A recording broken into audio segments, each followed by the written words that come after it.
The Senate Judiciary Committee today heard damning testimony from 4 elite U.S. gymnasts about the FBI's mishandling of sexual abuse allegations against former USA Gymnastics Dr. Larry Nassar. Each criticized the agency and pressed lawmakers to demand further accountability for those who enabled Nassar. Amna Nawaz reports. What is the point of reporting abuse if our own FBI agents are going to take it upon themselves to bury that report in a drawer? Today on Capitol Hill, 4 of America's top gymnasts recounted their abuse by former Team USA Gymnastics Dr. Larry Nassar and the FBI's failure to investigate.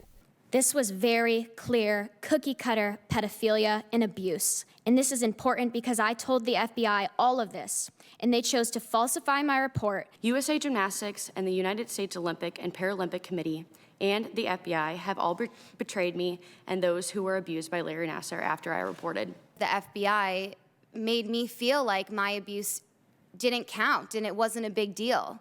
And I remember sitting there with the FBI agent and him trying to convince me that it wasn't that bad. And it's taken me years of therapy to realize that my abuse was bad, that it does matter. To be clear, I blame Larry Nassar, and I also blame an entire system that enabled and perpetrated his abuse. Simone Biles, the lone Nassar assault survivor on the 2020 Tokyo Olympic squad, said pushing for accountability is part of why she kept competing. The announcement in the spring of 2020 that the Tokyo Games were to be postponed for a year meant that I would be going to the gym, to training, to therapy, living daily among the reminders of this story for another 365 days. One thing that helped me push each and every day was the goal of not allowing this crisis to be ignored. That has proven to be exceptionally difficult burden for me to carry. More than 250 women and girls accused Larry Nassar of sexual abuse. He was sentenced to 60 years in federal prison in 2017. Should he outlive that, Nassar faces up to 175 years in Michigan State Prison.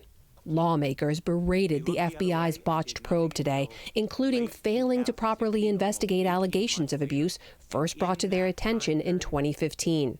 Dozens of young women lay before Larry Nassar,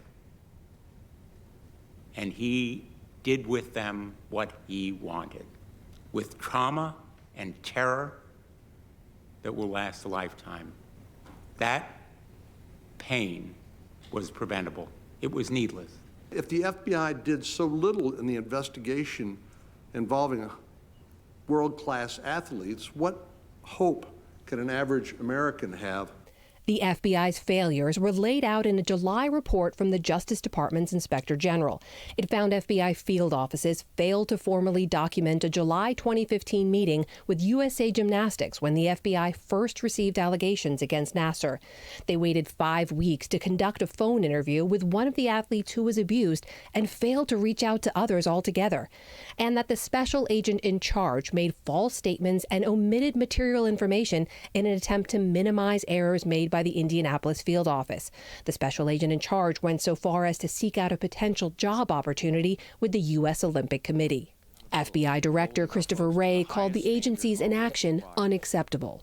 When I received the Inspector General's report and saw that the supervisory special agent in Indianapolis had failed to carry out even the most basic parts of the job, I immediately made sure he was no longer performing the functions of a special agent. And I can now tell you that that individual no longer works for the FBI in any capacity. Still, questions remain about what justice looks like for these women and the hundreds more who say they were abused by Nassar and failed by the system. All we are asking for is that when a child goes into gymnastics or goes to school or does anything, that they can be spared abuse. And the fact that we've been treated like adversaries by so many organizations and our abuse has been diminished. We've been victim shamed online over and over again. We've been gaslit. We've been made to feel that we don't matter and by these organizations, and I never want another child to feel that way again. For the PBS NewsHour, I'm Amna Nawaz.